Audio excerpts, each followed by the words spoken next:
Now, I am absolutely convinced that the main source of hatred in the world is religion and organized religion. Absolutely convinced of it. And I think it should be religion treated with ridicule and hatred and contempt. And I claim that right. So when I say, as the subtitle of my book, that I think religion poisons everything, I'm not just doing what publishers like and coming up with a provocative subtitle. I mean to say it infects us in our most basic integrity. It says we can't be moral without Big Brother, without a totalitarian permission. It means we can't be good to one another. It means we can't think without this. We must be afraid. We must also be forced to love someone who we fear. The essence of sadomasochism. The essence of abjection. The essence of the master-slave relationship. And that knows that death is coming and can't wait to bring it on. I say this is evil. And though I do some nights stay home, I enjoy more the nights when I go out and fight against this ultimate wickedness and ultimate stupidity. Is it not the case that the spread of Christianity, about which you spoke so warmly and affectingly in your opening remarks, attributing it to the innate truth of the Bible story, was spread by that means, or because the Emperor Constantine decided to make Christianity the official religion of the Roman Empire? Which, in your view, contributed more to the spread of the faith? The Holy Spirit. I rest my case. You give me the awful impression, I hate to have to say it, of someone who hasn't read any of the arguments against your position ever. So what if God actually exists, sir? Would he not have been good to you? No. He wouldn't. Because if that were true, it would mean that I had an eternal supervising parent who would never die and let me get on with my life, never let me grow up, would keep me under surveillance. But you have, sir. And supervision every minute of my life. But you constantly have. Constantly asked me to be thanking and praising him. Yeah. I think it would that wasn't part of the scenario. It would be like living in North Korea. I think it would be a horrible outcome. Well, not sure that God is Kim Jong-il, but what if what I said is true? Well, Kim Jong-il, he has a different opinion. Let's say that the consensus is that our species, we being the higher primates, Homo sapiens, has been on the planet for at least 100,000 years. In order to be a Christian, you have to believe that for 98,000 years, our species suffered and died, most of its children dying in childbirth, most other people having a life expectancy of about 25, dying of their teeth, famine, struggle, bitterness, war, suffering, misery, all of that. For 98,000 years, heaven watches it with complete indifference. And then 2,000 years ago thinks, that's enough of that. It's time to intervene. The best way to do this would be by condemning someone to a human sacrifice somewhere in the less literate parts of the Middle East. Let's appeal to the Chinese, for example, where people can read and study evidence and have a civilization. Let's go to the desert and have another revelation there. This is nonsense. It can't be believed by a thinking person. If it was true, it would have two further implications.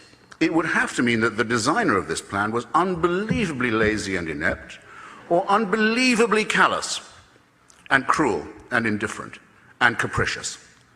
And that is the case with every argument for design and every argument for revelation and intervention that has ever been made. All of this could be part of a plan.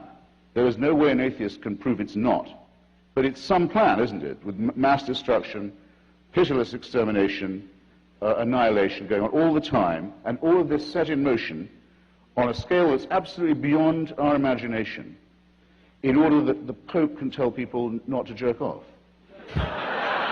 In his comment, one of the few he's made, on the institutionalization of rape and torture and maltreatment of children in Catholic institutions, he said, it's a very severe crisis which involves us, he said, in the following: in the need for applying to these victims the most loving pastoral care. Well, I'm sorry. They've already had that. The rape and torture of children is not something to be relativized. It's not something to be excused as a few bad priests. It's the crime that cries out for punishment. It's the thing that if we were accused of on this side of the House, we would die rather than admit. And if we were guilty of it, would kill ourselves. Your view would be the same as mine, that child sacrifice is reprehensible, would it not? Did Abraham think child sacrifice was an okay idea? He obeyed God and God intervened. The ultimate question is, does God think child sacrifice, since he sent his own son to be the ultimate sacrifice? Well, he appears to be in favor of it. He does appear to be in favor of it, but in context. You and I agreed that we were not.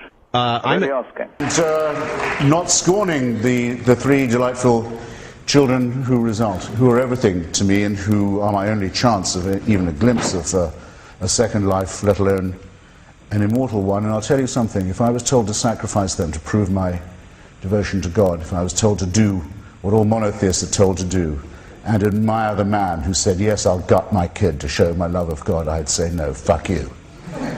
What about Fräulein Freisel in Austria, whose father, unwilling to get out of the way, kept her in a dungeon where she didn't see daylight for 24 years, and came down most nights to rape and to sodomize her, often in front of the children who were the victims of the previous attacks and offenses.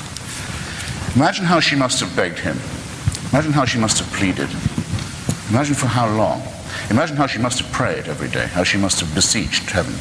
Imagine, for 24 years, and no answer at all. Nothing. Now, you say that's all right that she went through that, because she'll get a better deal in another life? I have to ask you, if you can be morally or ethically serious and postulate such a question. No, that had to happen, and heaven did watch it with indifference, because it knows that score will later on be settled. So it was well worth her going through it. She'll have a better time next time. I don't see how you can look anyone in the face, or live with yourself, and say anything so hideously, wickedly immoral as that, or even imply it. There, that's my answer. Do you believe that God, if he's provided everything for you, has rights on your life? No. Because? Why should he? What gives him this right? Because he owns you. He's created everything for you. He's kept you alive. I don't want to be owned. I don't want to be owned, and I don't recognize anyone's right to own me. So ownership is a bad thing? Of people, yes. Oh, okay. It's been widely considered. I mean, I know the Bible does call for slavery, as it calls for genocide, but that doesn't make it right. It is a horrible idea that there is somebody who owns us, who makes us, who supervises us, waking and sleeping, who knows our thoughts, who can convict us of thought crime, thought crime, just for what we think, who can judge us while we sleep for things that might occur to us in our dreams, who can create us sick, as apparently we are, and then order us on pain of eternal torture to be well again. To demand this, to wish this to be true, is to wish to live as an abject slave. You've made the worst concession already. You've already said you're a slave. So, well, absolutely. After that, mere obedience to orders is a small offense. I readily admit that I'm a slave. I'm a slave of the Lord Jesus Christ. I'm glad of your chains. Yeah. Well, it's absolutely fine for you, but you must leave me out of it. I don't want to be told that I have to obey these laws too, or that my children have to be taught this in school, or that laws have to be written to gratify the bizarre beliefs of a cult like yours. Well, but that's the thing I would need you to understand. You're quite sure. happy to believe this. Why can't you keep it to yourself? Why can't you keep your atheism to yourself? Because the religious won't allow me to. Because every time I open the paper, there's another instance of theocratic encroachment on free society, which I won't put up with which I will not put. Well, so that's clear. What about the most important minority in the history of the world? Those who have never believed in God, those who believe that an ethical life is possible without religion. We have to be insulted and outraged every day by what we see, what we read. By slaughter and murder. Slaughter and murder and barbarism and insult and superstitious nonsense. We do not reply in kind. We don't say, we'll go and kill you if you go on insulting us like this. Do we get no credit for saying this? When has anyone ever said, what's it like to be insulted, as someone who thinks that civilization's a real thing? Why is it always interfaith? Why is it always interdenominational? Why can't we say that all of these cults are equal and equivalent glimpses of the untrue? I know what's coming. I know no one beats these odds. And it's a matter of getting used to that and growing up and realizing that you're expelled from your mother's uterus as if shot from a cannon towards a barn door studded with old nail files and rusty hooks. It's a matter of how you use up the intervening time in an intelligent and ironic way, and try not to do everything ghastly to your fellow creatures. I think it will one day be admitted with shame that it might have been in error to say that AIDS is bad as a disease, very bad, but not quite as bad as condoms are bad, or not as immoral in the same way. I say it in the presence of His grace, and I say it to His face. The preachings of His church are responsible for the death and suffering and misery of millions of His brother and sister Africans, and He should apologize for it. He should show some shame. There's another immoral injunction. Go love your own enemies. Don't be loving mine. My enemies are the theocratic fascists. I don't love them. I want to destroy them. For condemning my friend Stephen Fry for his nature. For saying you couldn't be a member of our church. You're born in sin. He's not being condemned for what he does. He's being condemned for what he is. You're a child made in the image of God. Oh, no, you're not. You're a faggot. And you can't join our church and you can't go to heaven.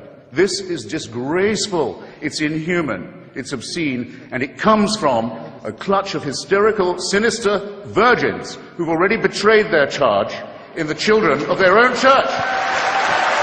I would posit to you, Christopher, that there is no fundamental difference between what the Israelites did to the Amalekites and their surrounding neighbors or enemies than what the United States did justly in going into Iraq. Whether we did it principally for moral reasons, it certainly had a moral... Can you possibly for 1 second be morally serious as a human being and say that? Well, yes, I can. We fulfill what Iraqis did we exterminate? What Iraqis did we enslave? What Iraqi virgins did we keep for our soldiers, having killed the rest of their families? Well, what are you talking about, sir? But That's what I said. You took up all the time for my answer with your long, rather unlettered question. Oh. If you want to get good people to do wicked things, you need religion. What do I mean by that? I mean to say that who, when they see a newborn baby arriving in their life, if anyone's ever thought, even myself, well, maybe there is something to this. Look at the perfection of this little bundle. But they said, I tell you what, though, before we go any further, we need to get a sharp knife or a stone from somewhere and start hacking away at the genitalia of this little bundle. Because if we don't, we won't be doing God's will. Now, no moral person would do such a thing unless they thought it was divinely warranted. Christopher, I've got to call you down on referring to circumcision as genital mutilation. My son cried more at his first haircut than he did at his bris. And statistically... You weren't doing it right then. Statistically, the only long-term effect that it seems to have on people is it increases their chances of winning a Nobel Prize. I can't find the compulsory mutilation of the genitals of children a subject for humor in that way, or flippancy in that way. What if a Muslim was to say to you just now, my little girl cried more at her first haircut than when I cut off her clitoris?